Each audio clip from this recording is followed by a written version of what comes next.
Hello. I have my coffee, and I thought that what I would do is pick up a little bit where I left off on Sunday. Um, where I talked a little bit about how my politics have changed without changing at all. And I thought, hey, let's go into part two. I can't really talk for longer than an hour without my brain turning to mush and turning into a pumpkin. But where we left off was where I think it's worth watching part one if you can. But it started with feminism, and then I started to see the pattern everywhere. I'll link to the other video as well at the end of this one, once it's uploaded, not on the stream, obviously.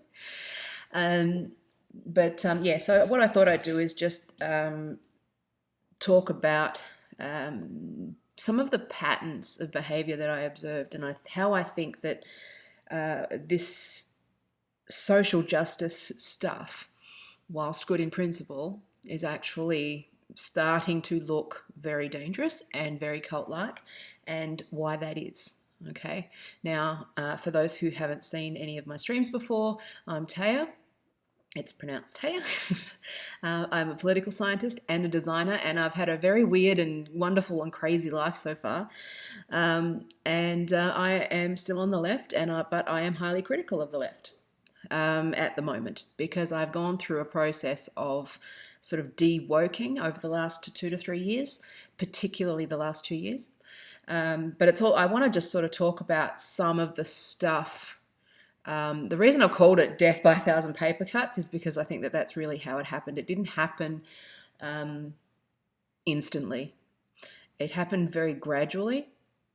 And it was other stuff happened as well, like me having more downtime while I was sick to sort of think about my life and turning 40 and all that stuff. So there's lots of reasons that happened that led to this moment.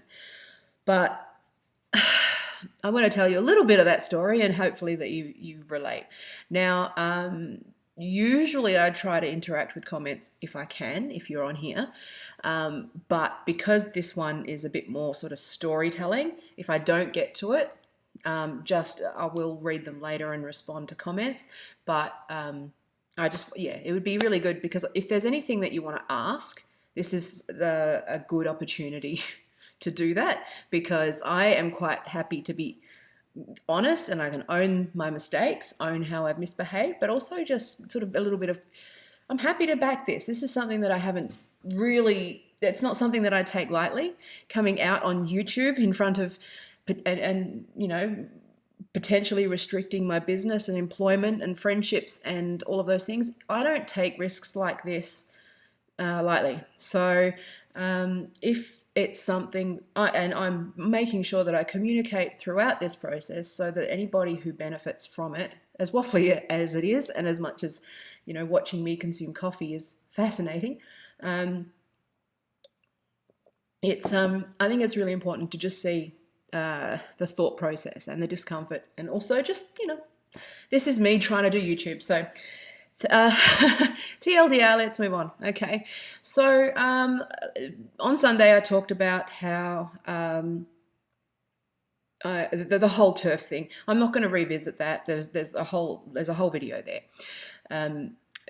but I woke up as a result of third wave feminism, and I turned around and I saw this stuff changing, but then I started to see a pattern.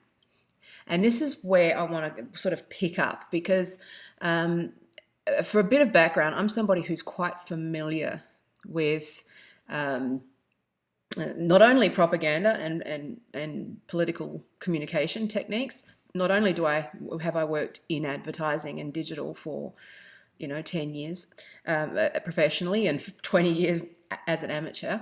I'm also a political scientist, and I am also somebody who has lived a life of understanding a lot of behavior around gaslighting, and how cults operate, how crazy people operate, how people operate when they're not reachable or unreasonable. So it's just something that I observed. And again, this is just a very quick intro for those who haven't watched any of the other videos, and this is your first one. So, but anyway, so I don't feel I owe an explanation. I just want that clear. I said this in the last video. I don't owe an explanation for what I believe. I believe it's tight. I don't take risks lightly like this. And I am falling on my sword just for what I hope is a greater good. Now, so again, this was about really sitting back and observing. So I actually took quite a long hiatus from Twitter.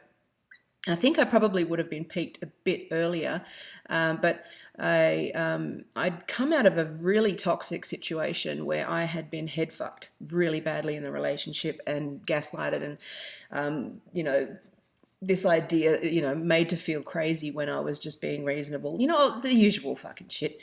And I had moved back to this city. And and I was just laying low. I was just working on myself, working on other things, rebuilding my life, rebuilding my business. And I took a break from Twitter. But this is when a lot of this stuff really started to blow up. I think I would have probably reached the climax a little earlier had I have been in that, but I was observing. So what I was doing is making sure that I was that my mental hygiene was good, and I was only on Twitter when I was feeling mentally healthy, and I still only do that. So that's another piece of advice, but that's another side point. So I was a bit of a fucking mess emotionally. I was in this thing with all of this intersectional shit. It was easier to, I guess, blame men in general, and I was going through dating and all of that sort of stuff. So it's very easy to be mad at men when you're dating and trying to find a man. I know that sounds weird, but it's not a positive experience, right? I could probably do a separate video on my experience with online dating, and it's crazy. But anyway. But yeah, you're exposed to the worst behaviors and the most entitled behaviors of men. And so I went full fucking intersectional, like crazy batshit feminist. Not for long. Like there was still, I think it was just me processing a lot of my anger around that relationship and hurt. But eventually things settled down. I met my husband, all of that sort of stuff. And then I came back to earth because I realized that men are fucking actually pretty reasonable most of the time, if the good ones are. So that's kind of the context and so I took a break from Twitter and I just sat back. So I just went, you know what? I know that Twitter fucks with my head. So I went, okay, I have a break. Probably was not active for about 2 years. And just observed. So just observed things from afar, read Reddit, Reddit, read articles, read more books, tried to make sense of my politics because I was starting to observe some of this behavior. This is in parallel to what I talked about in the previous video. And sort of in conjunction with, so there's a lot of life stuff going on as well. And I can also see how it's easy when you're angry at circumstances in your life, how persuasive a lot of this woke stuff is, because you're in a vulnerable position and you're looking for answers for things that aren't easily explained. It's much easier to blame the patriarchy and all of men and all of mankind and everything is toxic and everything is awful than to say, holy shit, it's easier to have an answer than to not really be able to explain it.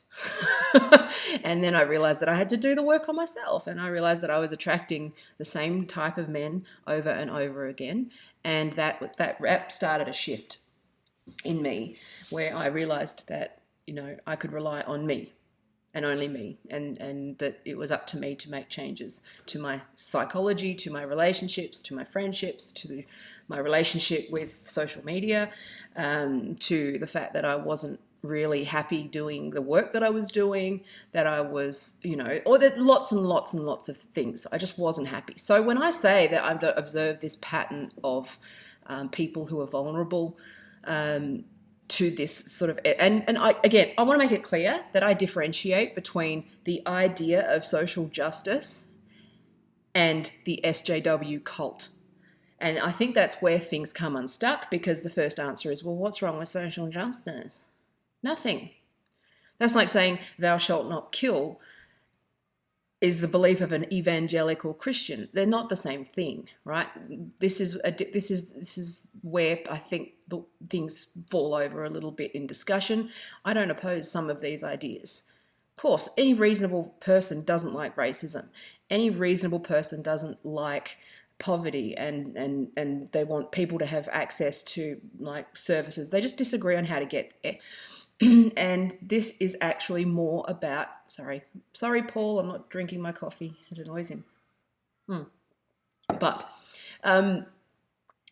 you know, it's just this is every cult that I've ever seen and studied and researched, and all this propaganda, these things, they all start with a grain of truth and a good idea, and they all start with that plausible deniability. Well, what's wrong with social justice?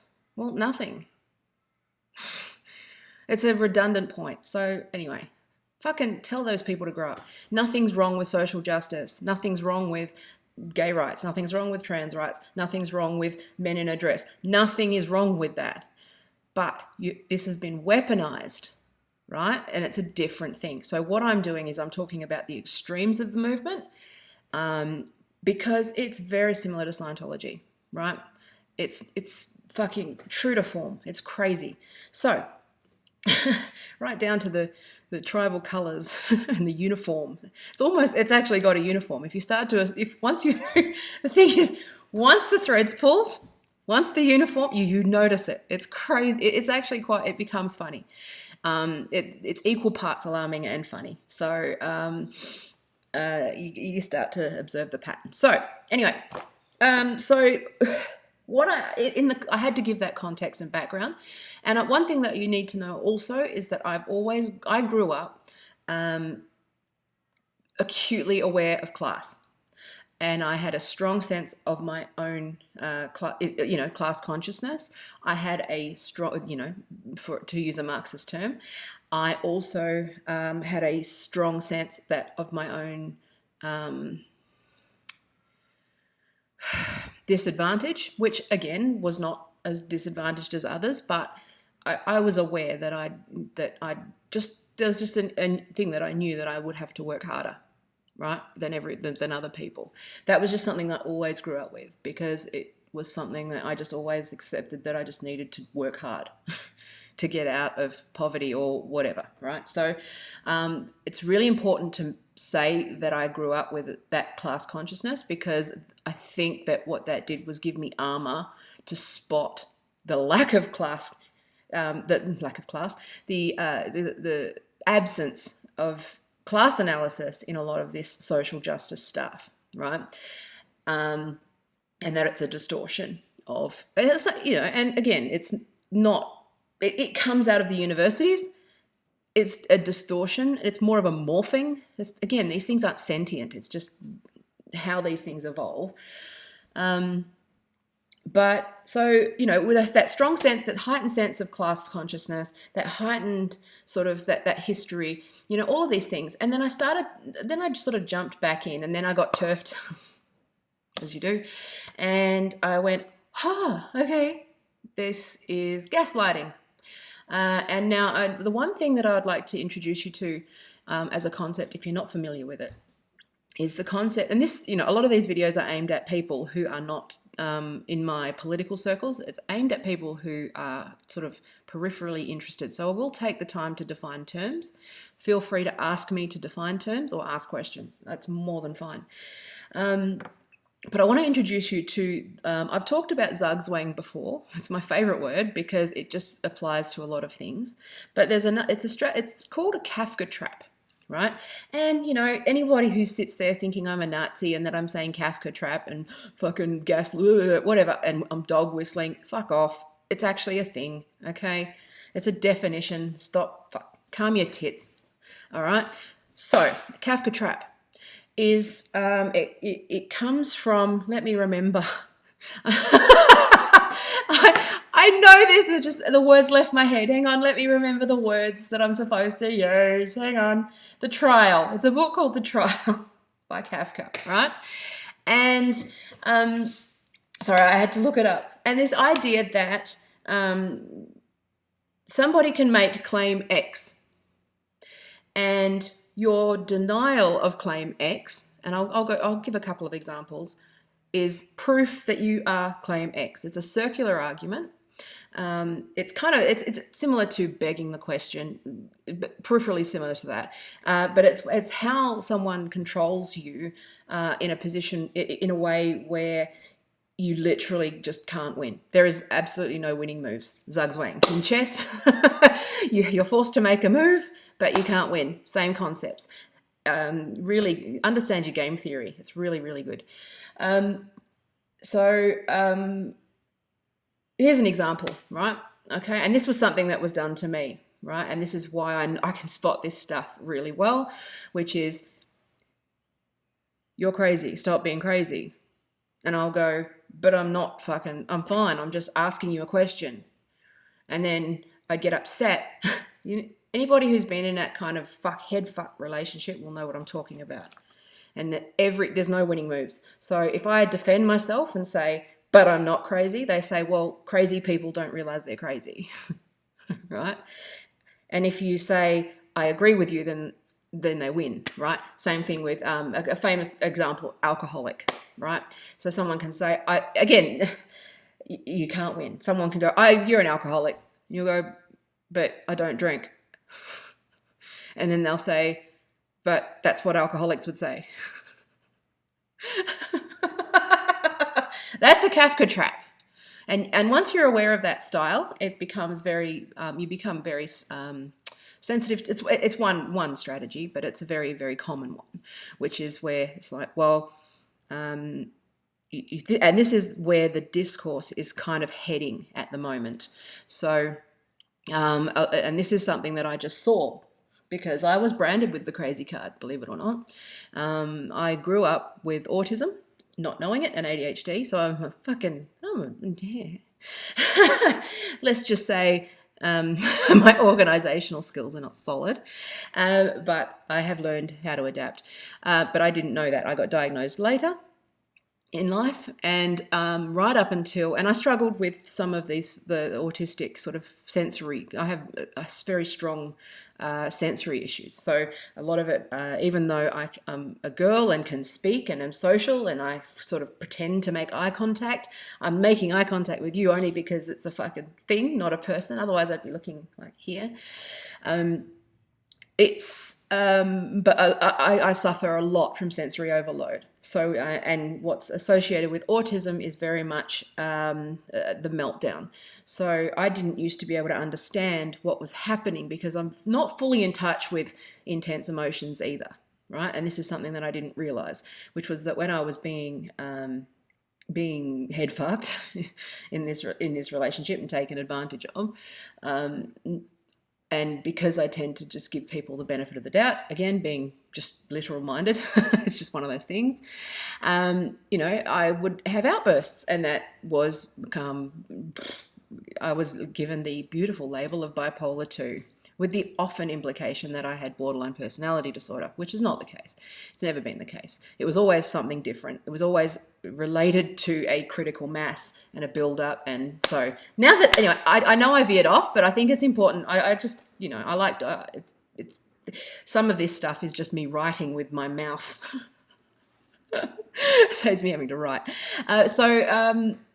But anyway, so I realised this at 40, that I always knew that I was ADHD from sort of 28 onwards, and then last year autism came onto the table, and I went, that's what this fucking thing is, and I went through assessments, and I'm all good. And that meltdown, and so I got branded with the crazy card, right? And so back to the Kafka trap. which was that idea that one, and this is where I want to talk more, a little more about mental health and labels, and how there's sort of a little bit of a Kafka trap, in the sense that once you get that diagnosis, you are you are that forever. You don't get to have a bad day. You don't get to, yeah. And so I'd like to talk about that, but I think that that's a separate thing. Live streams always end up being a little bit sort of veering off. But yeah, this is my style. You should be used to it by now. But again, it's a lot of this history. It's something that it's in the subconscious. And if you are in a situation where you've got that dynamic and you've lived it, and then you have come out of it and you've healed and you've done all of your therapy and, all of that sort of stuff, you are forever more sensitive to it, especially with the autistic brain and sort of ADHD as well, tending to be a little bit more needing structure in your brain, that pattern memory. So once you learn from this pattern, you apply it to this, and you apply it to this, and you apply it to this, and you apply it to this. That's how my sort of pattern memory works. And it's kept me safe since, so that's good, and healthy, so that's good. But this Kafka trap that I'm talking about is that it's basically there's lots of different terms, like I said, begging the question, zugzwang, it's unfalsifiable. So it's basically just making a claim, then you deny, So where I'm seeing it in social media at the moment is the good old, well, TERF's one of them, but I'm not going to bang on about that because I've already done the last stream was dedicated to that. But white supremacist is the new one. Or you can appreciate Trump's skills in persuasion and the humor of him making $1 million from selling Sharpies and straws on his website. And you can appreciate the comedy of Trump without being a Trump supporter. So you are alt-right. And then you say, no, I'm not. Like this is something that I've observed a lot actually with Tim Pool, right? Where everyone's like, Tim Pool is alt-right. And he goes, no, I'm centre-left. And then they go, that's what a Nazi would say. They wouldn't admit to it. And then you go, okay then. Or white supremacy. The white thing is the big thing at the moment, right? Or, so you're so white, you fuck off, whatever. And I go, and then you object on some level, even if I can say, hey, I empathize with decolonization theory. I get it. I understand that there's people that have been left out. I'm on your fucking side. I'm not a racist. And then they say that's a very racist thing to say because only a racist would say they're not racist because you're white. And you just go, no, this is not, it's again, I talked a little bit about this in the previous video because I did this to men, which was, oh, well, you're a misogynist. Oh, well, stop gaslighting me. These words are powerful. These accusations are powerful. And I've done a lot of the work around this. So, and a lot of it was, in addressing my own pain and healing myself. So I'm interested to read Jordan Peterson's book because it seems like, even though I disagree with, again, don't agree with anything, like everything anyone says, but it seems like a lot of people do need to hear this clean your own room stuff. I like that. It resonates with me as someone who is always just, if something happens or there's a crisis, my assumption is that I did something wrong. And again, that can be open to abuse, and it has been, because my tendency to be harder on myself than I am on others. It just gives me a knack because I have assumed, because I'm not socially terribly, what you're seeing is a lot of masking, but I'm not terribly socially good, and especially as a kid, think of young Sheldon and just make me into a girl, and I was a girl version of young Sheldon. Not a bit, sweet but clueless, right? So I'm easily led, I don't have any, and yeah, so I love Sheldon Cooper. I know autistic people don't really like Sheldon Cooper, but the thing about autism that's great is that it is funny. and it is quirky, and it is a spectrum, and there are different levels of functioning, and some of us do actually function better, and I'm one of the gifted autistics, and I don't pretend that I suffer too much, but I do suffer socially. So anyway, that's fuck. What did I do? Where was I? I've got so much that I want to talk about. See, this is what happens when you don't YouTube like for a decade, and then you've got a decade's worth of shit that you want to get out, right? It's becoming like the Big Brother diary room in here. Anyway, so sorry, I'm just sitting because my back hurts. I've been having a bit of pain lately. So, okay. Where was I? Oh yeah, so that whole Kafka trap, right? So it's basically like, oh yeah, and because I'm sort of tend to be literal minded, it's really weird, and I know I'm just talking about myself, but my own experience is something that others might relate to, because I do know that a lot of people in this cult are people who are grappling with very similar kinds of stories to me, where they've been like, in bad relationships, or let down by the medical system, or let down in various ways with mental health. And I want you to know that it gets better, and that I have been in a state of severe depression where I was blaming everybody else, and I went and got answers. And those answers have really helped me. And you see me, I'm happy and smiling and content. So still anxious, but content. So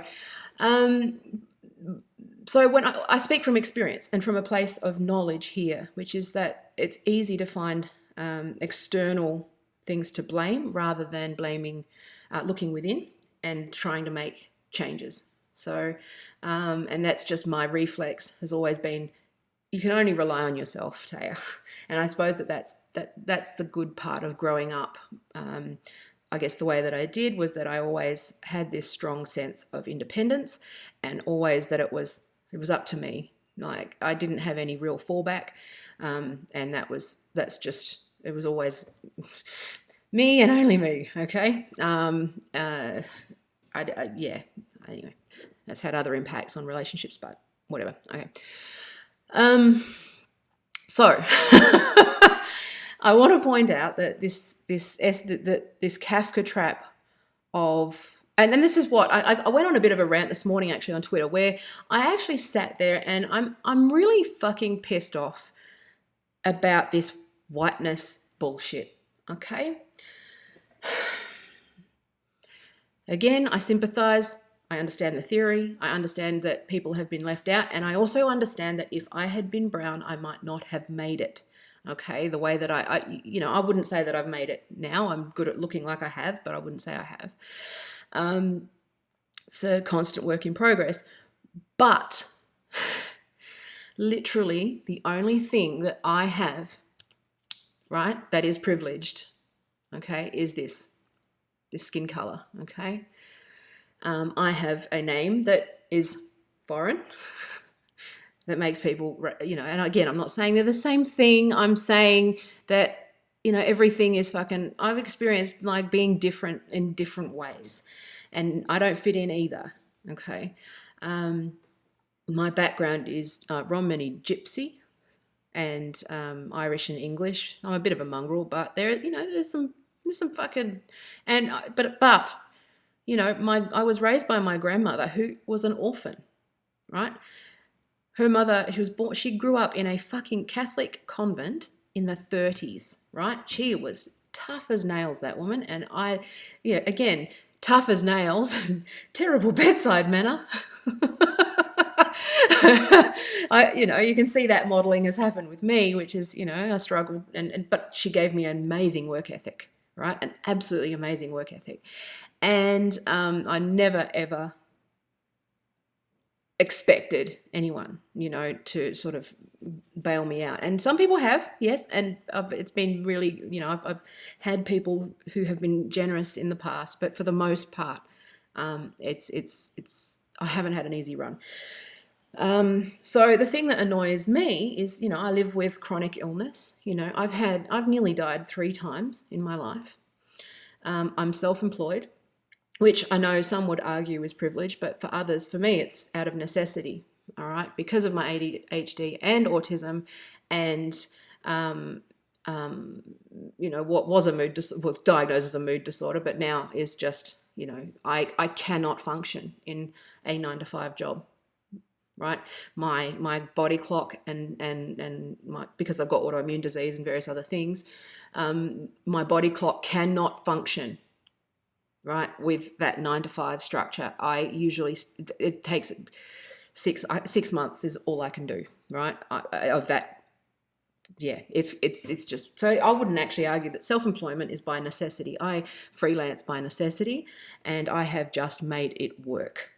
I'm a mum of an autistic son, and so again, I'm self-employed. I don't have superannuation. That's the 401k if you're in the US. I don't, I have $60,000 in university debt still at the age of 40. Right? I have chronic pain. I have chronic illness.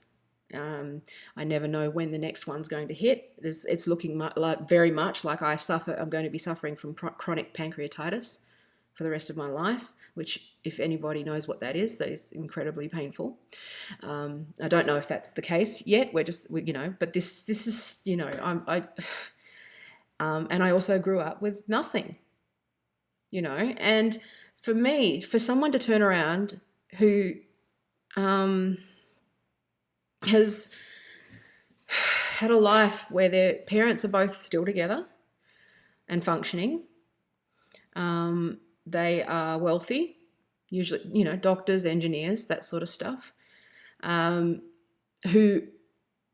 they can go back home anytime. I've never been able to do that. I've never been able to go home. I left home at 15. If I'm out in the street, that's it for me. I could, that's not entirely true. Like, I could live with my, but that's only a recent thing, right? It's I'm out in the street. If I lose my house, I'm out on the street, right? So, sorry. Anyway, so this is why I think this is where conversation seems to break down, because it's like, this seems obvious, right? That class is a factor. I've seen this stuff going around of like with Felicity Huffman versus Poor Black Woman versus Felicity Huffman, and this false equivalence. And you know what? I get it. Again, but equating the two, it's this false equivalence in the mind. It's like, it's not either or, right? Because it's not white and black. Yes, blacks, African Americans are incarcerated at a greater rate. That's a problem. There is systemic racism within the court system. Yes. However, Felicity Huffman has the access to better lawyers. The legal system is about money and influence and networks and power. And it's like, that's class. This is elites versus non-elites. This is not necessarily purely white and black. Black contributes to your class, right? That's a fact. That's what intersectionality is. And I know I'm white-splaining, but this is white-splaining from fucking books, okay? So I'm just telling you, okay? This is how I see things. I am not telling you what your lived experience is, okay? I am saying that race contributes to class, okay? And class somewhat erases some of that difference, okay? Somewhat. I'm thinking of Chris Rock's joke about how he moved into that rich neighborhood and how his neighbor is a white dentist. I get it, right? The fucking qualifying all the time. In case some fucker gets... Play chess. Learn chess. That's what I want to do. Over the summer, I want to learn how to play chess, because I've never really learned how to play chess, because it's too much fucking... But I do understand inherently the concepts. So I didn't have a parent that would teach me chess. So it's harder to learn as an adult. That's just the way it is. I didn't have it, that's just, again, you have, people who know how to play chess have privilege because they had parental attention and time and could learn. Like, how low does this have to go? How low does this bar have to go?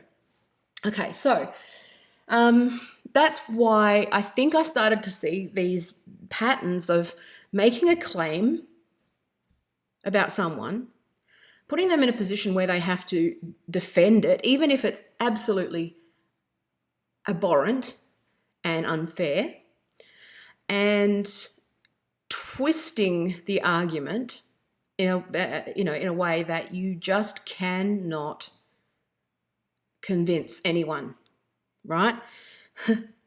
I just want to say hello, Olivia, Andrew, and Alpha Male Brute, if that is your real name.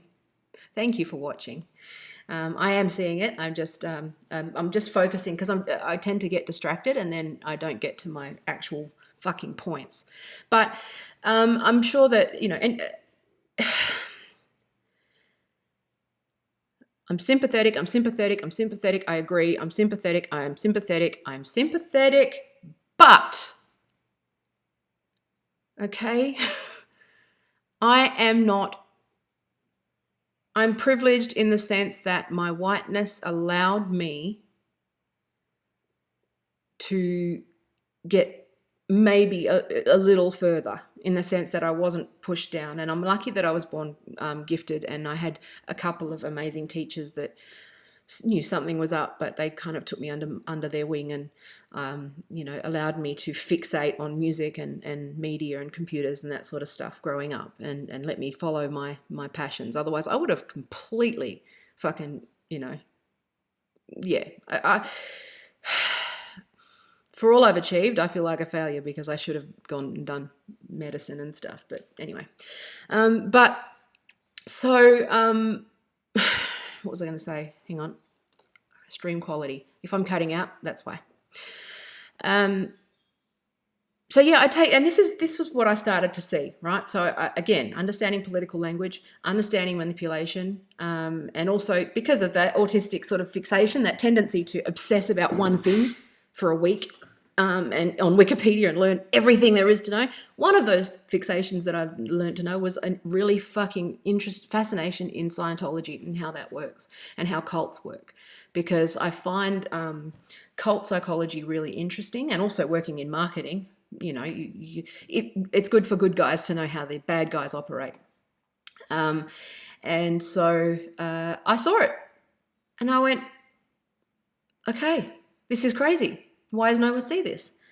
Actually, funny thing, last night, there was this tweet from a friend of mine about this grooming that's happening sort of in plain sight, where a kid, fucking no older than my son, who's like 14 soon, and he's like, my mum gave me some TERF literature because she said that, boys can't have a penis. Girls can't have a penis. She's a TERF. And this celebrity, I don't know who she is, I think, but she's like a TRA advocate, fucking loopy shit person in Canada. Yeah, blame Canada. No. Sorry, Chris, I know it's a bit of a monologue. Thank you for watching. Yeah, look, it is monologue. I apologize.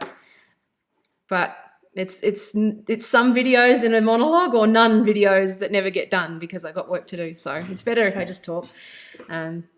This is why I need an editor and a book. Anyway, so I saw fucking, who knew, like, oh my God, South Park's back in like 9 days. I cannot wait to see. I cannot wait to see who they choose, because there has been so much. Like, where do you even begin? I'm hoping that they can poke at Yaniv, only because I want them to, but I also don't want them to give that person any more attention. Yes, I know that soundtrack, man. Shut your fucking face, Uncle Fucker. Oh my God. I know I've wandered. Okay, I'm going to take a second. The first time that I went to see the South Park movie in the cinema, I was with my ex-husband. I think we were like, God, when was it out? Like early 2000s. And we sat there, and there was this obviously a weekend dad with his two little kids. He took him to the South Park movie, and the movie opened with that, with "Shut Your Fucking Face, Uncle Bye," and that whole first act of South Park movie, it was just like, whew, I wouldn't mind rewatching it actually. It's very, very funny. Anyway, oh, fucking South Park, man. Okay, they will save us all. I can't wait to see who they roast. I just can't wait. I hope that they do some of this fucking woke shit. It'll be great. I imagine the PC principle will play a role. Oh, sorry, dry mouth. So, unfalsifiable information. That's where I was at 30 minutes ago. This claim, right? And again, evidence brain kicked in, and I went, that's not logical. And again, I'm not saying that I'm the fucking owner and purveyor of fucking logic. I'm not invalidating the feelings of people, but you know, if you do make a statement, I'm somebody who, even as a boss, right, I've got a specific idea of how things go. But it's just, I think part of working in agencies and being an agent, if someone's got a better idea of how to do, I think it's just part of being in web dev. It's okay to have a different approach or a different idea that will improve the experience. And so I've always been someone who I'm very set in my ways because I know shit and I'm very smart. But at the same time, if someone comes to me with a case, it's like, make your case. Okay, make your case. Like it's just like, well, if you can convince me that it's a better way to go, and it's, you know, or convince me that we should try it, then we'll try it and test it. Like that's just how it is. So when somebody just makes a claim, my first instinct, and also just because of my background, sorry, not the microphone. My first instinct, sorry, hang on, let me get dry skin. I get dry mouth from my ADD stuff, meds. This is me on ADD meds. Yeah, so someone makes a claim, especially something as sort of horrific as racism. And especially because in the political culture here, this, you know, one nation and being tarnished as a racist, it's a different culture here than America. In America, it's kind of part of the fabric. And it is part of the fabric here, but just in a very different way, okay? But we're sort of very, and again, I know that I'm probably being colonial in my language, but I'm second generation, fuck off. It's a very serious accusation to make of somebody, right? Australians are pretty racist, but Australians are also pretty direct. So if you're hearing me say stuff that are a joke, one thing that, let me organize my thoughts. Something shifted where I remember, okay, does anybody remember, I don't know if this is Australians here, when The Chaser was on TV and they did that segment, and this was mid 2008, 2008-ish. And they did that Make-A-Wish Foundation joke on their show, and they promptly got outraged that this was the real first cancel, because The Chaser got cancelled because they made a joke about the Make-A-Wish Foundation. They were clearly parodying Ronald McDonald House. It was actually quite a funny sketch. And they even showed a little clip on the other side of it of an old man banging on a typewriter and complaining. It was obviously a joke, but they got cancelled. And that was where I first saw this creep into Australian culture. Now, I know Americans have always a lot sort of more innately aware of their rights as customers. So the ability to boycott and use their power of consumers to, deal with conflict and different opinions. But in Australia, it was always that we were able to laugh. And I'm sure it was the UK as well, because I grew up watching a lot of UK comedy. I grew up on like George and Mildred and Fawlty Towers and Allo Allo. And then, I'm a huge fan of UK sitcoms like now, and then Black Books and IT Crowd and The Office and, all that stuff. And there just came this point, and it was very much about with social media, where people lost their...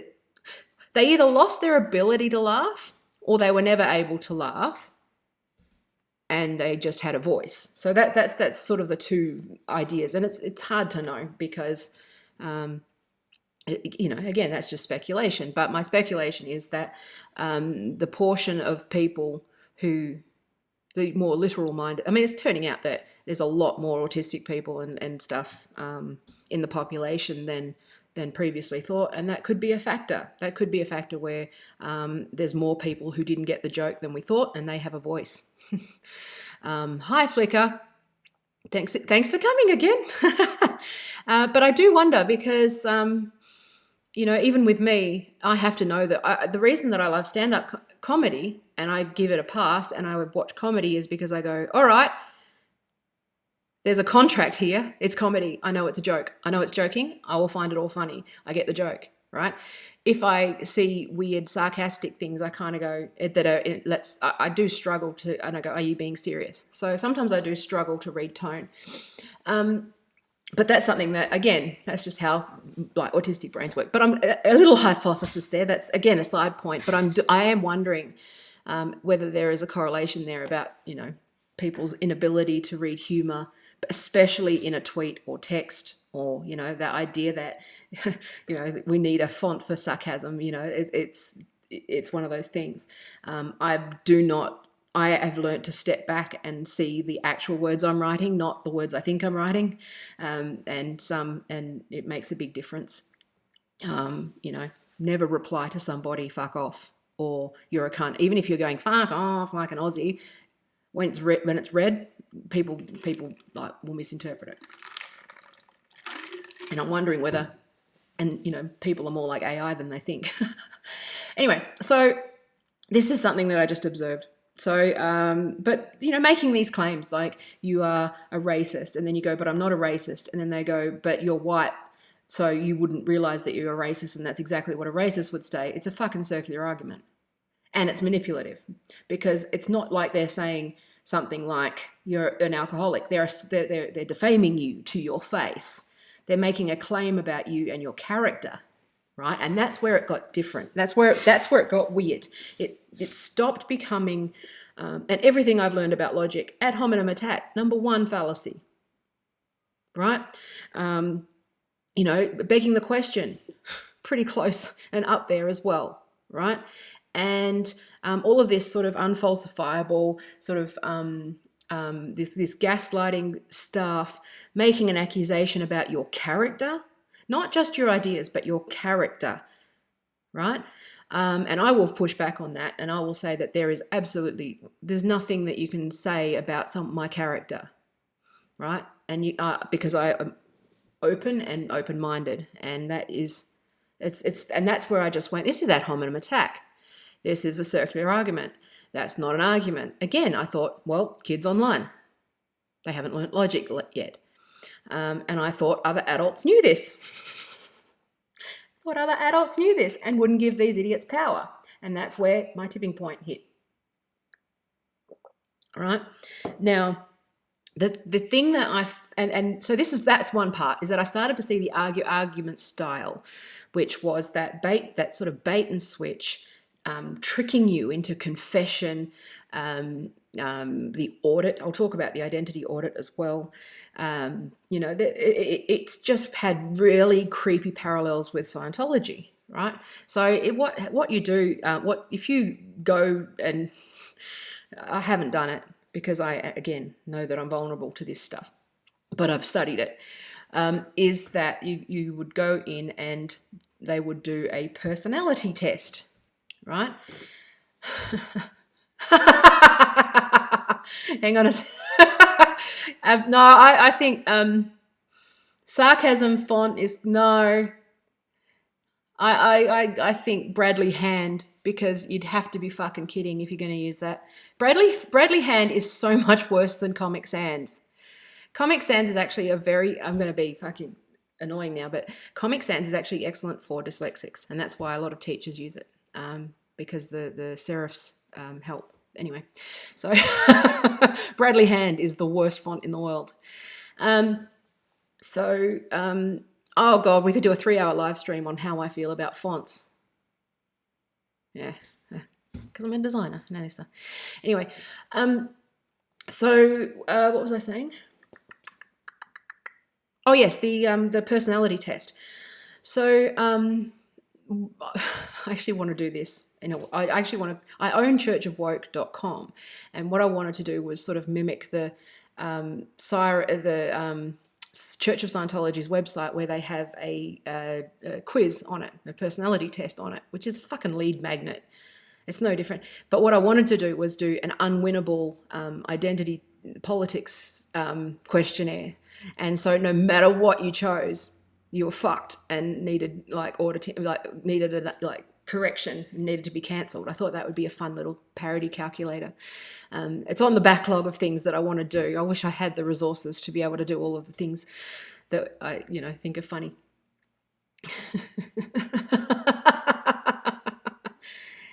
I live to traumatize people with bad fonts. Bradley Hand, Papyrus, Comic Sans, Brush Script is borderline on that. But yeah, all of the old MS Word fonts. You know you're old when you can name them all. Yeah, anyway. Yes, exactly. I don't play Lotto. I don't play games I can't win. So I prefer to just see this, and that's the thing, is that I go, maybe I'll just work harder and maybe something will resonate and maybe someone will, give me a shit ton of money on Patreon or something one day. I don't know. But we'll see how we go. Anyway, we've gone off talking about fonts. If you watch The Middle, I love The Middle with Patricia Heaton. The little boy, little boy, and then he grows up, Brick, and he's obsessed with fonts. It's like, yeah, he's fucking autistic as shit. Oh, God. Anyway, don't fucking flare up my autism, you stupid cunts. Anyway, okay. So let's take Taya down a narrow pathway that nobody watches. Okay. So make a video. Why Helvetica is the best font? No. Anyway, so where the fuck was I? Oh yeah, the calculator. So I thought about doing and this is where, when you go into the Church of Scientology, right, they do this audit. And I don't know if you've seen Going Clear, you'll know what I'm talking about, where it's usually someone, and they're vulnerable, right? It's usually, at the end of the day, anybody who is who's not going to fall for it will just say, no, I don't want to do this, or they're mentally strong. But what they do is they prey on people who are not. And unfortunately, because of the gaps in mental health care here, there's people that are vulnerable, right? That's a statistical thing. It's by the numbers. So you walk in and you get a personality test, right? And they have fucking shit on you. Right? They manipulate, most people, especially someone like me, in one of those situations, I'm an open book. You could ask me anything and I would just say, okay. Yes, that's true. But Arial's a web font. Helvetica it's a licensing thing. Helvetica is a commercial font. So for YouTube to use Helvetica, I think would be quite expensive. So anyway, what was I going to say? I will eventually get through to the Scientology thing. Oh yeah, so from the get-go, they find people that are highly suggestible. There's people that can be hypnotized and people that can't be hypnotized, for example. They know how to sell. They know this stuff, right? They also they will do this audit, and that's where the parallels start to kick in with identity politics. Right? So in order to participate in this movement and have an idea, right? Let's say trying to think of a non-controversial identity. Okay, no, let's talk about Me Too. Okay. My journey became a lot. Okay, no, a big thing piqued me with Me Too, which was, while I understand the story, it became a giant confessional of personal shit. And that makes me uncomfortable. Like, I'm a fairly private person. I share what I think is relevant. But I'm very guarded with a lot of my private life, right? I will allude to certain things, but I don't feel like I need to spill. I've done that in the past, and I've learned that it's just, it's tawdry, right? But this competitive, it became confessions. And I don't mean confessions to crime. I mean like this, the memoir and the spilling of the guts and sharing everything. And that, part of that came from blogging, and I was a blogger and I did that, and I mummy blogged, and I regret it. And I'm actually going to be on Unsafe Space soon, talking specifically about parenting and the internet and what I've learned. And I've learned the hard way, right? And the painful way, right? I have, and why you shouldn't be sharing so much of your kids' lives online. What was I going to say? Yeah. So what it became was, in order to, with this in conjunction with this Kafka trap, right? So what we're going to do is we're going to claim you're racist. Okay. In order for you to somehow get out of that conversation, right, without unscathed, you need to give information about yourself, right? You need to prove that you're allowed to be part of the group. In my instance, I would be pulling out the fact, like the story that I pulled out earlier, which was the fact that I grew up with my grandmother, whose mother was Romani Gypsy. That's why the eyes are, and I shared her, so my grandmother is half Romani, and she was my closest sort of influence, and I got some exposure to that sort of hybrid of Romani Gypsy and Gaelic upbringing, a young sort of mixed. I imagine that's mixed race. I don't know whether that counts, but I'm just saying the point is, what they do is an audit, and it's basically like, in order to have an opinion about whether you are racist or not, you need to go back into your past. You need to confess your secrets, right? And they've got a file on you. And that's what Scientology does. And they extort, right? So eventually it gets to a point where, because everyone's got shit, like I've always wanted to write a dystopian sort of short story about how suddenly everyone's search history is made public, and it doesn't matter because we realize that everyone is fucking human and none of this stuff is important. But all these things I'd love to be funded to do.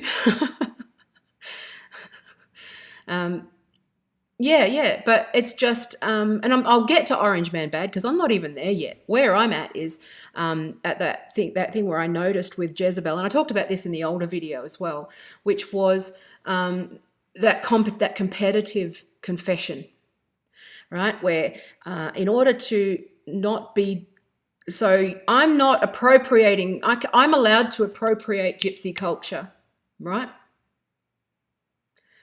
I'm allowed to dress as for example, right, gypsy, right? I'm saying gypsy, fuck off. I can say whatever the fuck I want, okay? My grandma used to always say, it's your gypsy blood. That's why you want to move all the time and rearrange the house. It's your gypsy blood. You're a fucking gypsy. It's like, no, it's ADHD. Anyway, so, sorry. What was I going to say? Yeah, so in order, I'm allowed to dress as a gypsy. But if I did, let's say I did, I don't care. I don't really, but I could, if I look white and I'm dressed as a gypsy, I could be accused of being racist. But in order to get out of that, I needed to confess my history. And I was like, well, no, I don't, because I'm not a racist. And I don't have to defend that to you. You, like, I'm sorry, but that's not how this works, right? And it was, I talked about Me Too. I talked about Me Too in a couple of other videos, where I think look, I know this is a side point, and I've mentioned it before. You can either blame the patriarchy and say that men are socialized to behave a certain way, which means that they will miss certain cues and miss certain things and fuck up, or you can blame the individual for making a choice, a conscious choice. It's not both, right? Yeah, and also, and that's actually, you know what? This is not a good point, right? This is a good point, because it's not that someone will always have my history, right? I'm not sure what you mean by that, but I'm going to assume that but there's always someone who will then turn it into a competition, right? And that was the turning point. Thank you. You actually anchored me right back to what I was trying to say, which was what I observed in 2000. And this, I mean, it's happened earlier than this, but it was really mainstream in 2011-ish, 2010, 2011. On Twitter and on sites like Jezebel and Gawker and those things a little bit earlier than that. But they just started having these fucking pity parties where, and then so basically this is where these ideas have taken hold. They're just basically a new meme, and they've travelled mimetically. It's the same. They're just viral ideas. They're not based really in anything. And this is the psychological trap that Scientologists use, which is that you go, okay, well, I am offended that Germaine Greer wrote a book on rape, which is a good book, right? She makes a very, very compelling case for rape to be civil in the civil law system, so you can sue for damages rather than going through the criminal system. A big premise of that is that, first of all, you can get remedy. Third, and also that the burden of proof is different, so it's actually more on balance of probabilities, and also that most rape victims really just want justice, and that and also that you can actually separate. Yeah, all she said was that you can separate rape from violence, right? So if you are physically assaulted and beaten while you're raped, then that's an assault, but you can, so there's actually a valid argument to that. So there's a difference between sort of, non-violent rape and violent rape, and that was where she fucking got pilloried. And I was like, that's actually, if you understand the law and the legal system, it seems like it's quite a compelling argument. And it's an interesting read. It's just an essay. It's actually a very short read. It's, if you're interested in that kind of stuff, in terms of legal system and policy and those things. But yeah, that's an example, right? I defended that book. You know what? They lost it before the book was even out. People were going, outraged, Germaine Greer says this in her fucking book. And that wasn't even out. No one had even read it yet. And I defended Germaine Greer and I said, don't you fucking dare. Respect your elders, you little fuck. Germaine Greer, right, could burn everything to the ground, come out as a man, shit in everyone's letterbox, and she still deserves respect for the contribution that she's made to feminist thinking, and more feminists could benefit from going back to the source of people like Germaine Greer and others, Betty Friedan and those women. So I don't want to harp too much on Me Too, but what I want to do, because, that just becomes a fucking thing. But in the wake of all of this, hang on, let me just turn my light down. In the wake of all of this stuff, hang on, I've got to just...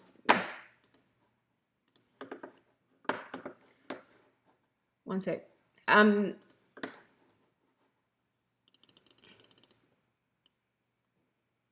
Just make it, sorry, there we go.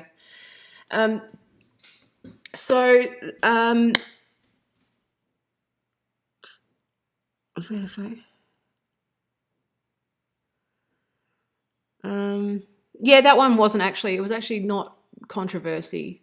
Germaine Greer is controversial because she just speaks her fucking truth, and she always has. She's always been a writer. She's always written books. It's not about controversy. She just doesn't give a fuck, and she doesn't kowtow to the fucking woke left.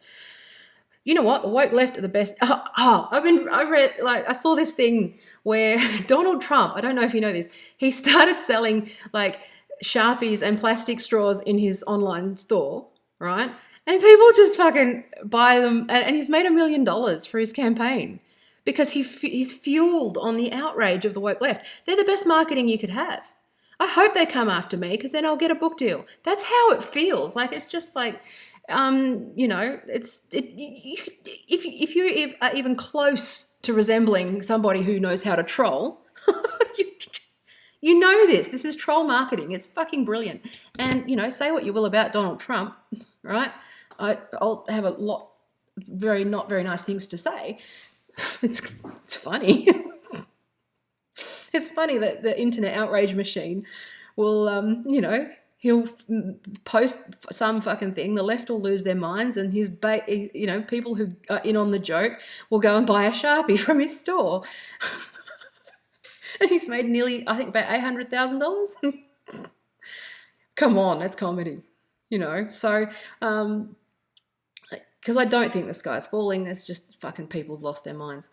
So, yeah, he's amazing. And, you can't be an old internet troll and not appreciate the fact that Trump has he's going to be a case study in trolling and rhetoric and human and online behavior for many, many years to come, regardless of everything else that you think and hate, which, I think it's moot. Everyone thinks he's a fucking idiot. Like, in terms of but he's a symptom. He's not the cause of this. So I started to notice this stuff, and that it just really felt creepy, and it felt like, yeah,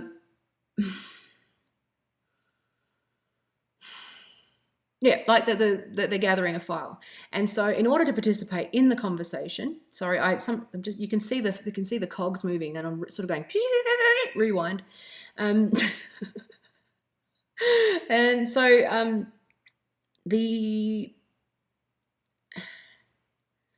so that audit, and where in order to participate, and because it's online, there's a record. And you can see this with cancel culture now, right? People who've goaded you into a conversation, they'll go back through your old tweets and use it as a weapon, right? This is, and this is how this movement operates, right? They will look to, they're getting a file on you. And in order to dispute, you go, well, I'm not racist. And you go, well, I've got to confess my history. That's right. That's what I was saying with Me Too. And it made me feel a bit uncomfortable. And I'm not saying that there wasn't a net gain, I guess, for women in a sense with Me Too, but I have my head on straight, and I can see where it just started to become this gross and weird competitive confession, and I refuse to participate, right?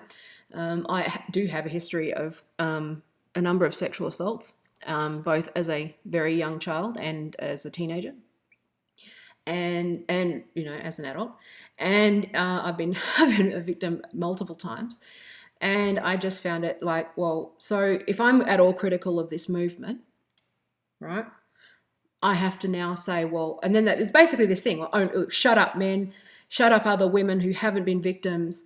Your opinion doesn't matter. And I actually sat there and I went, so what you're saying is that in order for me to have any kind of thoughts or contribution to the conversation, you're asking me to declare all of my dirty laundry and spill all of my secrets, right? I've been a child protection worker. Okay. I have worked on cases where brothers were raping sisters, right? And the department was still going, that they were so under-resourced that they had to put like this kid back in fucking family's care.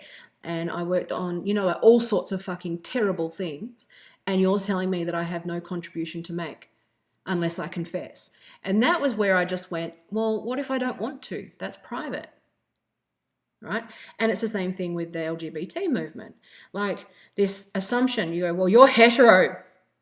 And I go, well, you know what? That's not actually true. I'm in a heterosexual marriage right now.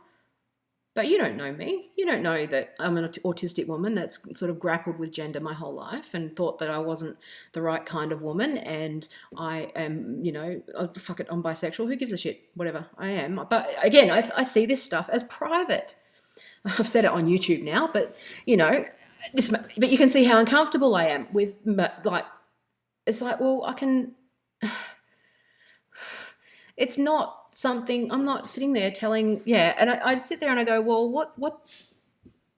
what's with this competition of you're only allowed to have an opinion if you confess, and that is very culty, and very, creepy, to be honest with you. Right. And it's not, so with identity politics, it's not the fact that, because everyone's got an identity or a story, but it's the coercion that differentiates sort of your traditional political movements, where, in the left especially, a big part of, what I used to remember as being like reasonable left conversations, which was that you were held to your ideas and your argument, and it wasn't necessarily about you. You weren't compelled to share your private shit, right? You weren't, in order to have an opinion, you needed, it was about data and listening and qualitative studies and stats. And stats are important. And this is where, again, with the gender stuff, I'm not unsympathetic, but I'm sorry, but stats matter. Like for crime, they determine, the census and those things. Sex, biological sex is really important. Your trans status legally is relevant for policy. Like, this is important because data is what should be fueling policy, not who's got the most followers that are retweeting and liking their fucking brain farts. Like, that's not how policy works. It's how it seems to be working, and that's why I'm sort of speaking up now, because it's insane. But policy, good policy, should be, clear identification of a problem, consultation with the community on, at every stage of the process, right? Data, both quantitative and qualitative data, statistics, right? A number of wide-ranging ideas of solutions. You can't have solutions to a problem until you've identified the fucking problem. And the problem, and it's just, and there's a complete lack of consultation with women across this stuff. And I think that if there's anything that I could get out of this video, which, if anyone watches it, right? Yeah,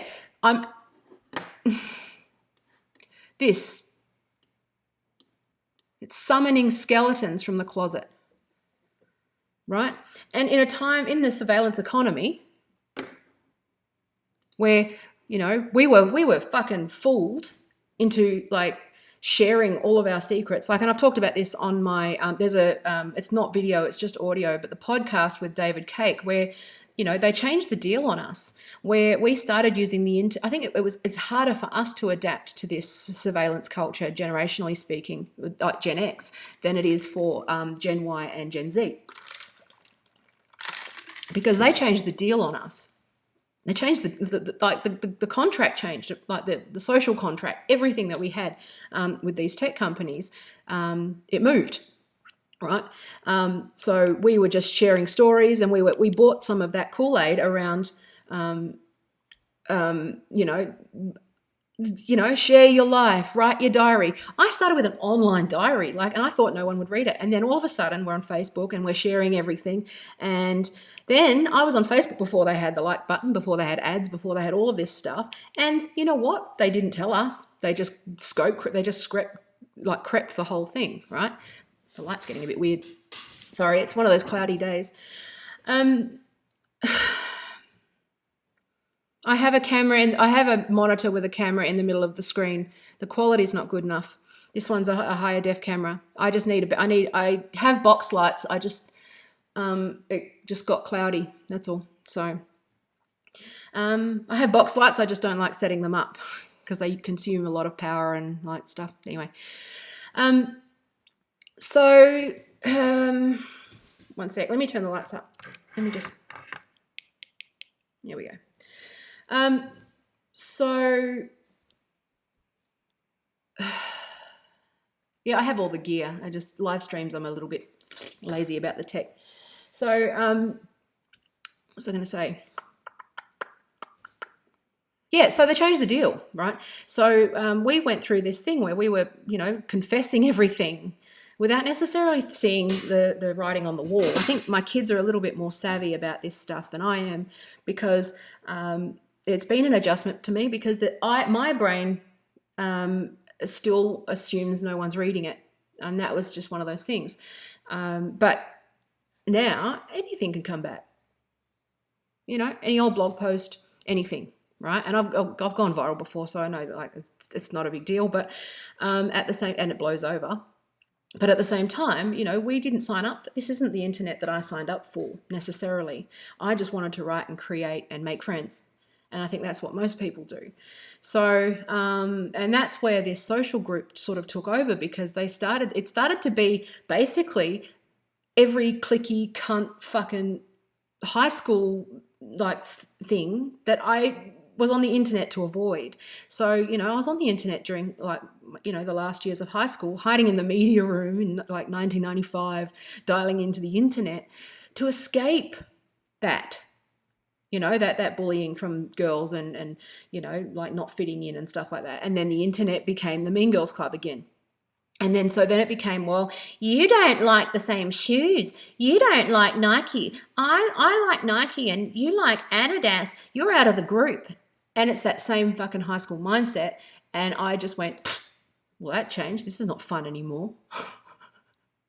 Thankfully, the IDW has given me some semblance that that they might, and Gab and those things have given me a little bit more hope that we might be able to reclaim what was great about the internet.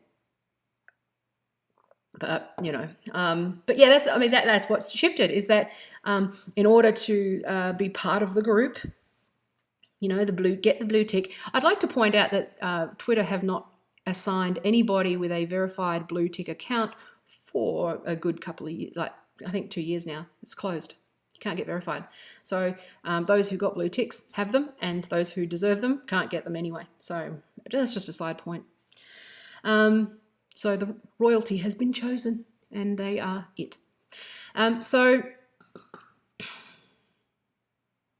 Oh no, that's just because I'm looking at the monitor. That's fine. I'll just move it there. There we go. I just forget to look at the camera because I'm thinking. That's just it's a tick. It's an autistic thing. I'm uncomfortable. So what was I going to say?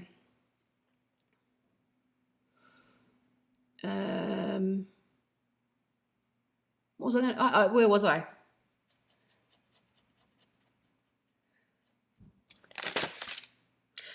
Sorry. Okay. So I noticed this culty shit, and this is where I know I've taken a long way around with this, but this is where I started to see this weird ass, this fucking, well, the blue tick is something where you should be able to get verified as yourself, and provide your ID, and that's what it should be, but it's with Gab, you're just a pro member and provide ID and you get verified. That's a better process. Who are they to? I've been published in papers. Who are they to determine who's a fucking public figure or not, right? Anyway, it's another fucking thing. So it's bullshit. It doesn't mean anything. If anything, it just means that you're on. But my blue tick friend has been banned from Twitter now, so they're going after them as well now. So it used to give you some level of protection, but it doesn't anymore. For wrong think. No, that's okay, Alpha. I just sorry if you're Alpha. Just apologise for derailing my thoughts. I'm just ADD. That's it, and it's. Yeah, you get to see it in real time, how multiple inputs sort of sometimes just wander off. If it wasn't that, it would have been an email or something else that caught my attention. It's fine. So anyway, I know that I've gone sort of roundabout here, but the thing that's scaring me about this whole thing, and once you're aware of things like Kafka traps and the strategies that they use, right, and the fact that there's a distinct uniform, and you're seeing sort of this weird ass, and I started. There was the where my mum is told is a TERF, and then this public figure in Canada. That's where it went wrong. We were blaming Canada. Was the where she said, "Oh well, if she doesn't like accept you, then I will adopt you." And I think that this is a woman who actually has a husband who's trans and has now transed her kids. She's like fully in this fucking cult. Like statistically, that's impossible. There's something else going on there. And then she said that she'd adopt this kid. And I'm sitting there going, holy fuck. In plain sight, all this grooming, like this Desmond is amazing stuff. Oh shit, I'm gonna get in trouble now because they do copyright claims for mentioning their name. But these child drag queens and all of this stuff, and it's like, this is not a conservative view. This is a fucking child protection view, right? This is grooming. This is a cult. Then there's a bunch of people that are being brainwashed into thinking that it's something that it's not. What's wrong with social justice? Well, why don't you ask a Scientologist, right? One day, if you ever get to meet one, if they're in a cult, ask a Scientologist if they're in a cult, okay? What they will tell you is, no, they're not. That's the thing. They're in a cult, okay? And if you're an SJW and you're listening and you're offended and upset by this, what's wrong with social justice is not an argument, okay? Any more than thou shalt not murder is an argument for fucking, evangelical Christians, okay? It's not the same fucking thing. It's a weaponized idea, okay? So, and then I started to notice that, again, Animal Farm's my favorite book. So I noticed, I love that book so much. But, and I started to see, I'm a huge Orwell geek, but Animal Farm in particular, just because I love the allegory and, but the creep of the concept creep, right, that they're using, which is that they're redefining the language. They're adding in exceptions. So you've got the rules, but, so the one thing that I've been researching lately is contrasting sort of the SJW behavior. And I use SJW in the cult sense, not in the general social justice movement sense, with the 10 Commandments, just for fun. And what I actually noticed, it was like, thou shalt not kill unless they're a Nazi, right? Thou shalt not cover thy neighbour's wife or goods, right? That's all they fucking do is covet everyone else's goods. So it's actually, I don't know what the link is there, but it seems like a weird resistance to the 10 Commandments. And, thou shalt not covet thy neighbour's wife unless thy is polyamorous. Again, I'm not attaching judgment. This is just contrasting, juxtaposition. I don't give a fuck what you do in your bedroom. But I'm just saying it's just interesting. Thou shalt not have false gods. They're the king of false gods, and they're also good at tearing those gods down, right? So it's actually very, very weird and interesting to see when you compare and contrast. And so I know that I'm just running with a concept. So I'm not just deciding this is a cult and then building my argument around it. This is just this is an interesting idea, interesting concept. But one thing I am seeing, and the one thing I know to be true, is what grooming of children is. Because, first of all, I shouldn't have to say this to have credibility, but I'm a victim of that, right? I am I've been taken advantage of many, many times in my life, right? Because of my ability to be easily gaslit, and I know what that looks like. I know what grooming looks like, but seeing it in plain sight on Twitter, and it was actually very funny. Because I said that between here and Canada, there was a giant turf yodel across the ocean, yodelay stuff. Because it's like, I went on this rant because it's like this whole thing, right? Oops, sorry, claptrap. It's like a magic eye painting. Think about a magic eye painting, right? And you're standing next to a person who can't see, like in Mallrats, they can't see a sailboat. And you're like sitting there and you're going, oh. Like it's a magic eye, and you're going, it's right there. Just focus a bit harder, pay attention. It's fucking there. Like, just squint a bit. And that's how I feel with this stuff. It's like this grooming is going on in plain sight. Like, there's maps on Twitter and there's all of this stuff, and they're like, oh well, and their justification is, well, I haven't actually committed a crime, so I'm allowed to be on Twitter asking people what specifically they're attracted to in a child, and Twitter says nothing. Meanwhile, Megan Murphy is banned for saying that a man is a man. And it's like, well, no, there needs to be some balance. But I started ranting. But anyway, I started getting angry. I was like, like this fucking magic eye. It's like right there. Look, squint, pay attention. And it's like, and then once you see that sailboat in that magic eye painting, you can't see it. You see it all the time and you see it everywhere. You can't not see the sailboat. And that's what this has done. That's that thread that I keep talking about that's been pulled, right? And I've gotten animated, but I feel it feels that way. Once you, and that's what come back to the beginning of the live stream where I said, once you see it, you can't unsee what's going on here, right? It's plain as day. Jeffrey Epstein, right? There's a lot of powerful people who want pedophilia to be legal. A lot of extremely powerful people. You can't tell me, let me get my colander on and my fucking tinfoil hat. But I'm not sitting here saying, turn the frogs gay. I'm saying this is grooming.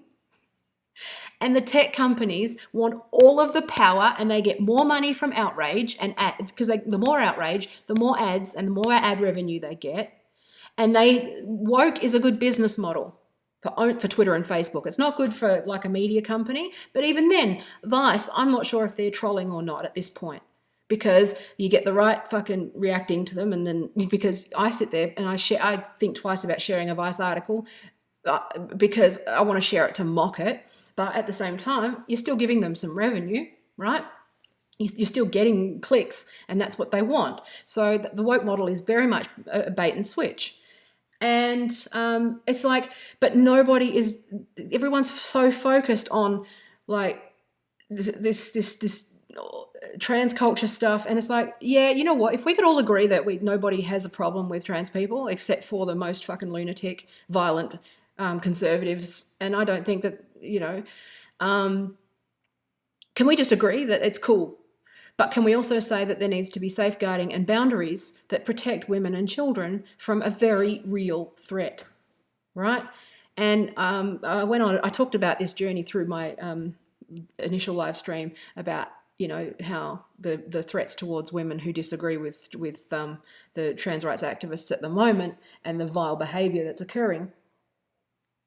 I haven't really had a lot of male threats of late. I'm just going to say it seems to be like the thing to do is to say that you're non-binary so that you're given a fucking protective shield against threatening women. So I just want to point that out, that I've observed the pattern. The language is the same. The threats are the same. The behaviour is the same. So there's some opportunists taking advantage of a movement right now that I think most people are sympathetic to, that I was sympathetic to in the beginning, and I still am, I don't want to, So as much as I don't want to fall into that sort of no true Scotsman fallacy, I think that in this case, because there's humans involved, it's complicated. There's got to be a way forward. So anyway, I've got, descended into turf land, but the pattern's the same. So it's like with, being called a white supremacist, and I go, I'm not. Fucking watching, it's a drinking game at this point. Like every day I see AOC going off with white supremacy and people saying white supremacy. They don't even know what it fucking means. It's like, no, that's not what it means. It's not.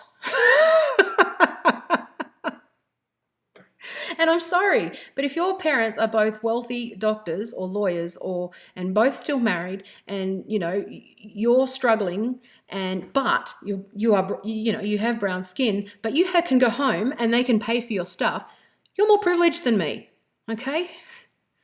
I'm just saying, all right? It's not as simple as this, as they're making out. And so that just made me wake up. I think it's just that combination of sort of the behaviour plus sort of my experience with varying things. And I just go, you know what? I look fucking crazy. And the thing is that I've lived through this before when I was going through my divorce and my ex just told everyone that I was crazy. And then once everyone thinks you're crazy, they look at it through that lens and they just go, well, there's nothing you can do because she's crazy. So even if she's got a legitimate point, don't listen to her. It's like, no, the premise was wrong. The accusation was wrong. And and with no real ability to defend yourself because defamation law is lacking. You can't actually turn around and sue someone. I want to see people start suing. I want these words to be started to be considered defamatory and that they have to prove truth in court because I can't see a way forward from this where people can just fling mud, destroy careers without any consequences. I think if people were sued for calling people a TERF, which is an incitement to violence towards that person, and if I had some legal recourse, I'm pretty sure people would think twice about it. Like you get magazines who are defaming feminists without any consequences. And, people calling, the ability to say that regardless of what your politics are, calling people these, racist and white supremacist and, ableist and all these things, they're hurtful and offensive and it's a weapon. It's not discourse. It's not a conversation. It's not discourse. So, but again, I'm taking on this grooming stuff just because it's the one thing that I know is happening, and it's the one thing that I know is true, and it's something that I can back. I only really talk about things that I have a basis for. I don't like you might not. I don't talk about Brexit because I don't know. I don't live there. It's not my lane. But if I speak up about something, it's my lane, and people need to start having better conversations and better ideas that are actually based in something rather than just talking circles and using like emotional blackmail to get people to not have the wrong thoughts, right? And that's where, anyway, I know that, I've fucking talked for too long, I think. An hour and a half is more than enough, isn't it? And I think I've got some work to do. I really got to do some stuff. But I'm a big part of these streams is me just brainstorming and getting a record of these thoughts without having to sit down. This is my writing, right? So I record it and then the transcriptions and then I'll fucking turn it into stuff. Well, actually, that's a very good point. Hang on. Olivia says, just get better at recognizing when we're not in our lanes. And that's something that I've always... but that's I think it's very important to understand when you're out of your depth, and a lot of it is, I've talked about this before, precociousness of youth.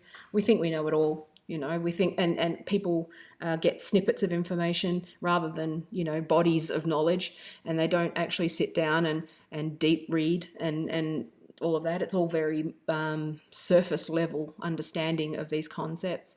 It's all fueled on outrage. Like there's something to be said. Like this Kavanagh business is a good example of just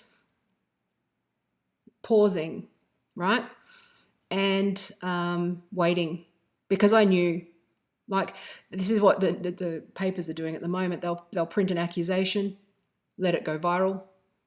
The woke crew will fucking get into outrage. The story's out there. And then they'll cover their ass with a retraction. But the damage is done. And retractions, and I think that's a really shitty and unethical thing to do. Because usually journalism used to be about printing things that you could verify.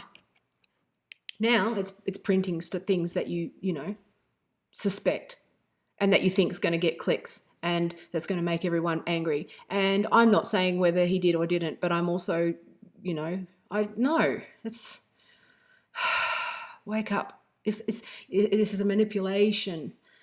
And there's something to be said for waiting 2 or 3 days before you decide or react, because you look like a fucking idiot, you know. I mean, it's interesting.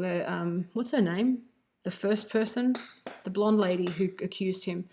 I think it's come out that she didn't think that. She was pressured to do that, to try and, nothing is what it seems. And people, I think it's very important that we start to get more truth in our lives, but not just that, but seeking truth. So you don't have to have the answers, but you have to, back to what Olivia said, which was knowing when you don't know and just not saying anything and sitting back and gathering data and gathering facts, okay? Because, it might be... I go on to fucking Twitter rampages sometimes as well, and I try not to do that, as I try to be a little more considered. No one's perfect, but at the same time, I do stay within the areas that I know about. I don't wander into Brexit or football or fucking anything like that. It's just not. I used to be someone who had an opinion on everything, so I know how this is, and it's not good. It's not healthy. Deep dive into one thing for a while. It's really good, and focus on one issue that you can change, and that could actually just be yourself and your own mind and your own heart and your own health. Before, again, I don't see. This is one of those things where I don't want to be like. I haven't read Jordan Peterson's book. I've heard good things about it, and I've gotten hate from the usual suspects for daring to consider reading it.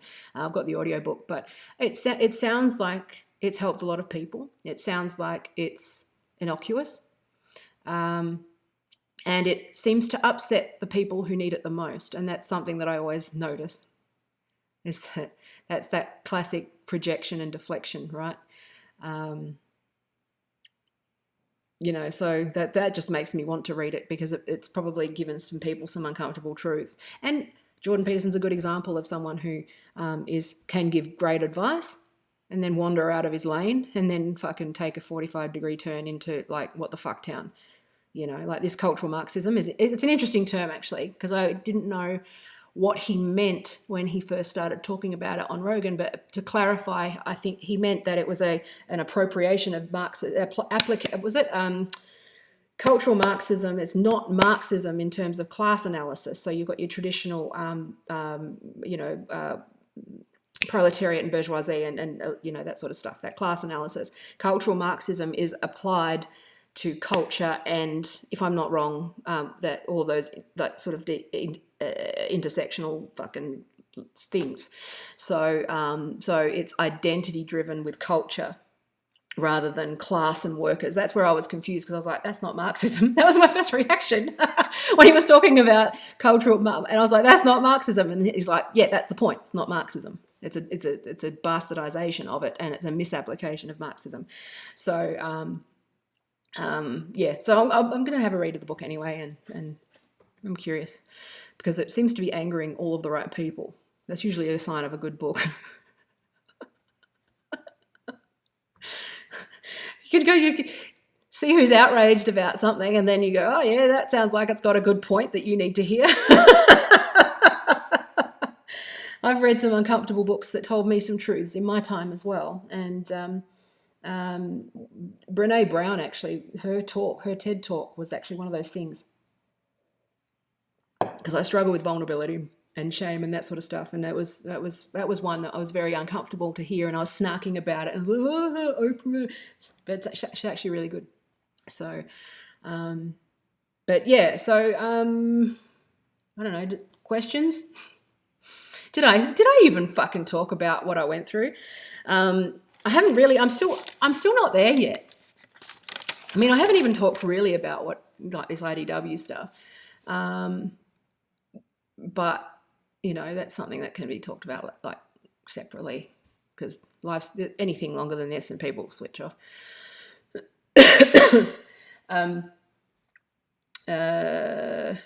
You got to go to the shops, Olivia. She said, no, if you leave, I have to go to the shops, which means this is ending, which means you got to get off your ass.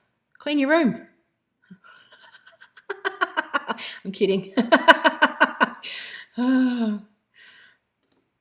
You're amazing at cleaning your room. There's someone who's gone through a fucking. The one thing I'll say about my friends is that they're all amazing people. The ones that stick around and tolerate this stuff. And Olivia's had a hard few years, and she's still got a sense of humor, and her stories are fucking phenomenal. And I want you to write this stuff down. You need to tell your story because of the last few years, because it's incredible. So, I don't know if you're still there. Anyway, yeah, maybe we should talk about the purging of friends next time. I don't know, but blame Canada. I don't know.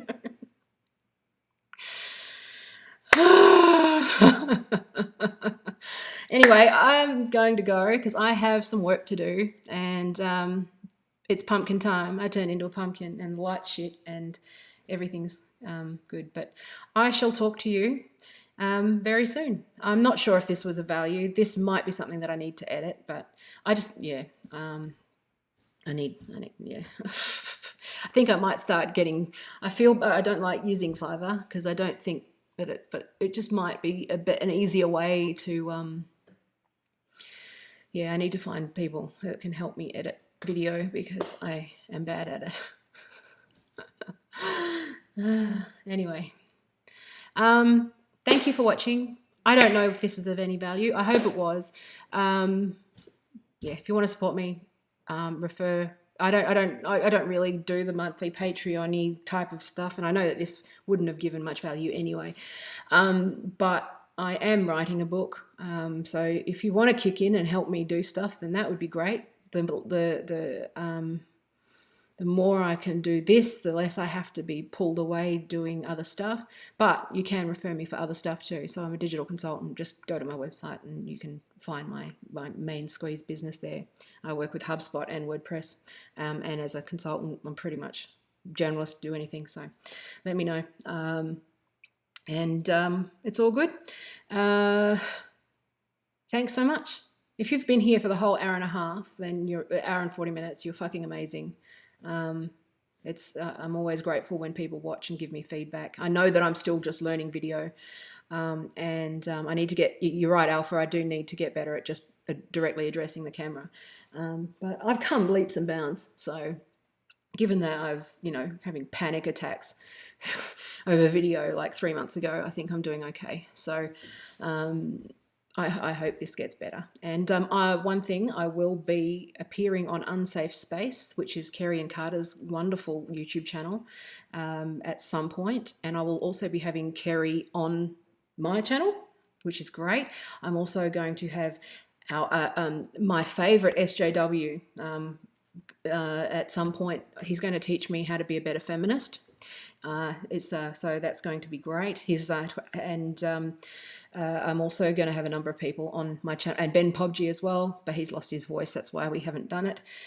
So there's, another quite a few people coming on. It's easier when I've got someone to shoot the shit with. And also, oh shit, yes, Andrea as well. So I appeared on Andrea's channel, the other 95 the other day. She's going to come on on this week at some point with me, and we're going to talk about worlds colliding a little bit for her because she's a bit newer to all of this stuff, and so she's feeling a bit insecure about her real life colliding with her online life and some of the stuff that goes with that. So we're going to have a little sort of deep dive into that as well. So I do have a content plan and a map, and I also, there's a whole bunch of people that I want on here, all my feminist friends, but yeah, it's just one of those things. I can only do this when I've got like a gap in my schedule, and this is live streaming and just talking is the best way to do it. So because I just don't have the resources and time to be able to write and script and edit, and that's a full-time job, and I've got to do my actual business for now.